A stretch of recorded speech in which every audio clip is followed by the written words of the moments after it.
Bonjour à toutes et à tous. Aujourd'hui, je suis avec Bastien Prévost, qui est Bonjour. le responsable de l'entreprise À Notre Image. On vient de faire un stage de 3 jours avec lui, orienté principalement photo animalière. Donc, je voulais te demander un petit peu pourquoi tu as décidé de créer À Notre Image. Alors, l'idée, enfin la base déjà, c'est que je suis un véritable amoureux de la nature et en fait, cette passion, cet amour pour la nature, je voulais le partager avec les gens et donc je suis également photographe, animalier donc l'entreprise est vraiment orientée sur la proposition de stages photo et de découverte de la faune locale. Alors, est-ce que tu peux nous parler un petit peu de ton background professionnel, déjà un petit peu peut-être des études, et puis ton autre métier passion?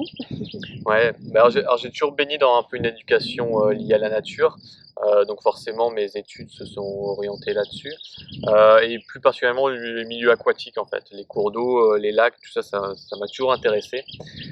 Du coup en fait j'ai fait un master, une licence et un master, lié à l'écologie des milieux aquatiques, hein, sur la région de Tours, D'accord. donc avec la Loire à côté, donc c'était un bon support Pratique. pédagogique. Oui. Et ensuite, du coup, j'ai travaillé dans le nord de la France, d'où je suis originaire, en fédération de pêche. Alors, rien à voir avec l'aspect halieutisme, on va dire, mais je travaillais pour la restauration, la préservation des cours d'eau, D'accord. et du coup, indirectement, des poissons. Donc voilà, c'était un peu la spécificité de travailler vraiment purement sur l'aspect cours d'eau. Et en fait, j'aurais jamais vraiment décroché de ce domaine-là, et aujourd'hui, je travaille pour une communauté de communes, en fait, dans le secteur, pour également la préservation des cours d'eau. Voilà. Donc, toi, tu es plus spécialisé sur le milieu aquatique, on va dire, local. Donc, la loutre également, je suppose, un Ouais, petit peu. exactement. Ouais, ouais, ça fait partie des espèces vraiment emblématiques de nos cours d'eau, au Corrézien en tout cas. Elle est présente quasiment partout hein, maintenant. La population se porte très très bien et bien parce que aussi les cours d'eau aussi ici sont relativement préservés. Il y a eu un regain de qualité ces dernières années et du coup elle en profite clairement. Et elle profite aussi d'avoir des poissons et des écrevisses en abondance et qui profitent clairement à la population de l'outre. Et on a deux rapaces qui nous tournent derrière. Ouais. Je sais pas si vous arriverez à les voir à la caméra, mais le coin est assez connu pour les rapaces ici. Il y a tout un sur le belvédère. Donc on est au belvédère de Gratte-Bruyère. Bruyère. Ouais, c'est ça. Donc le belvédère de Gratte-Bruyère, il y a toute une documentation sur les rapaces. Donc on peut également les voir voler dans le ciel, comme c'est le cas actuellement juste derrière nous. Et d'ailleurs, si je peux ajouter un petit Bien complément, sûr. le site des gorges de la Haute-Dordogne est inscrit en fait en site Natura 2000 par rapport justement à la nidification des rapaces, donc Milan royal, Milan noir, faucon pèlerin, hibou grand-duc, mais circaète Jean Leblanc, enfin, vraiment des espèces Magnifique. rapaces. Rapace Et puis c'est incroyable. également inscrit au patrimoine de l'UNESCO, ce D'accord. site-là, donc voilà. Je voulais juste rajouter que donc tu faisais ces stages également en collaboration avec les Maisons de Collines, Mm. qui est un hébergement également vert. Ouais. Et donc ils te laissent utiliser une de leurs salles pour pouvoir présenter tes projections, tes diaporamas. Et également, c'est là que nous avons été hébergés et l'endroit est absolument magnifique, en pleine nature, des petites cabanes très agréables. Et je crois que c'est la première année que tu travailles avec eux, la deuxième? C'est la deuxième La année, ouais, deuxième. ouais. Ouais, et puis bah, en fait, ce que j'apprécie aussi, c'est outre la salle qui est mise à disposition, c'est que l'esprit du site est vraiment orienté vers l'écologie, la nature, et c'est très simple, c'est très authentique, et ça reflète bien la philosophie aussi des stages, donc ça c'est chouette. Hein. Tout à fait. Donc on a eu la chance de pouvoir croiser avec toi les renards, les blaireaux. On a eu également la possibilité de voir des chouettes hulottes, des pics noirs. Parmi tous ces animaux, peut-être même d'autres qui sont dans la région, lequel est ton préféré? La réponse, elle est très simple, c'est clairement le pic noir. Espèce emblématique un peu de nos vieilles forêts françaises, donc sans hésiter, c'est clairement le pic noir. Et je crois que tu as fait un petit peu de suivi aussi, tu t'intéresses aussi à sa biologie. Ouais, ouais. Donc, ça fait 5 ans que je suis l'espèce, parce qu'il est vraiment inféodé en fait à un type d'habitat qui est relativement, on va dire, riche en biodiversité et puis en raréfaction en France, c'est les grandes futaies de hêtres.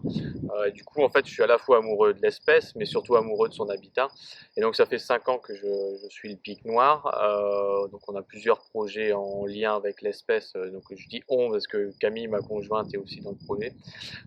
Plusieurs projets de valoriser l'espèce, mais aussi de la protéger, notamment par de l'acquisition foncière de son habitat. Donc voilà, donc on a fait quelques acquisitions ces dernières années. On a pour but aussi de poursuivre les acquisitions de forêts pour préserver l'habitat ici dans le secteur. Et donc ici en Corrèze, il y a une biodiversité incroyable, on a pu le voir nous à travers du stage.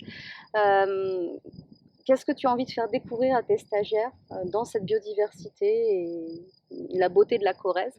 Ouais, ben comme tu le dis, c'est vraiment la biodiversité moi locale qui m'intéresse et c'est vrai que les Corésiens, par exemple, ne s'attendent pas ou en tout cas n'ont pas conscience de la richesse en fait de leur territoire. Et l'idée, bah, c'est déjà de montrer à ces Corésiens-là la richesse de leur patrimoine, mais aussi de montrer aussi aux autres personnes, français, belges, suisses aussi que j'ai déjà eu en stage, et ben de leur montrer que, enfin, au pied de nos maisons, ben, il y a quand même une biodiversité qui est assez exceptionnelle et qu'en fait, ben, il n'y a pas forcément besoin non plus d'aller faire des milliers de kilomètres pour voir des choses superbes, quoi. Donc, c'est vraiment un peu le leitmotiv des stages. D'ailleurs, j'ai envie de dire, on est au bord de la Dordogne, là, c'est absolument magnifique. Euh, Tu nous parlais d'un barrage un petit peu plus haut, il y en a plusieurs, je crois. Ouais, c'est ça, ouais. C'est une succession en fait de barrages hydroélectriques qui ont été construits juste après la Seconde Guerre mondiale, où bah, l'idée c'était tout simplement de faire de l'énergie. Donc autrefois c'était de la Dordogne sauvage, c'était du coup un cours d'eau avec de l'eau courante. Donc on a un écosystème qui a relativement changé, mais en tout cas paysagèrement qui reste quand même assez sympa, quoi. Et donc, dans toute la région, toi, tu t'attaches à aller sur le terrain, à aller repérer des traces d'animaux, essayer de voir leur passage, essayer de voir comment tu peux les observer, évidemment sans les déranger, bien sûr, et comment tu peux emmener tes stagiaires les voir C'est ça. également. Ouais, ouais, ben en fait, la partie prospection, méthode, un petit peu de repérage, tout ça, c'est clairement ce qui m'intéresse peut-être le plus que la photographie en elle-même, quoi. Parce que à ce moment-là, on s'imagine déjà la photo aussi. Et puis, c'est une connaissance de l'habitat de l'espèce qui est pour moi très importante parce qu'on comprend vraiment après le comportement des animaux, on connaît les animaux, on peut faire du repérage, ça permet après de faire un suivi vraiment de A à Z de l'espèce et vraiment après de la connaître parfaitement, quoi. Donc, ouais, ouais, tout ce travail de repérage, il est ultra important pour la suite et pour faire un vrai suivi photographique. Et du coup, les stages que tu proposes, alors ça peut être sur une journée, ça peut être sur plusieurs journées. Tu proposes d'aller sur différents biotopes, d'observer différentes espèces. Ouais. C'est un petit peu à la carte, j'ai envie de dire. Ouais, c'est ça. Alors, en plus, je propose des stages spécifiques pic noir, par exemple, qui sont sur 2 jours. Je propose aussi des stages d'une journée purement repérage et méthode de prospection. Donc ça, c'est vraiment concentré l'hiver, qui est vraiment la meilleure période pour préparer le printemps.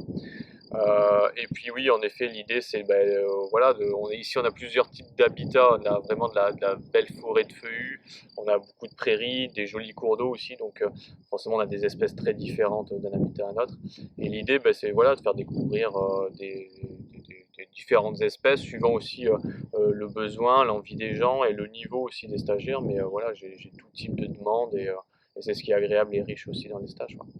Donc on peut venir en étant débutant, on peut venir en étant plus confirmé, et après on peut effectivement peut-être orienter un petit peu plus le stage sur une espèce qu'on aime bien, emblématique ou autre. Mais voilà, c'est un petit peu, tu réponds Ouais, à c'est la demande exactement des ça, ouais. stagiaires. Ouais, ouais. Dans la mesure du possible, bien sûr, parce que Bien c'est sûr. vrai que ce qu'il faut savoir, c'est que la nature est parfois imprévisible et c'est déjà arrivé de faire chou blanc sur un stage, mais ça, les stagiaires ont souvent Oui. bien conscience de tout ça, mais en effet, l'idée, c'est de répondre au mieux aux besoins et à l'envie, ouais. Mais c'est la nature, malheureusement, on ne peut pas la forcer. Et voilà, les animaux viennent s'ils en ont envie.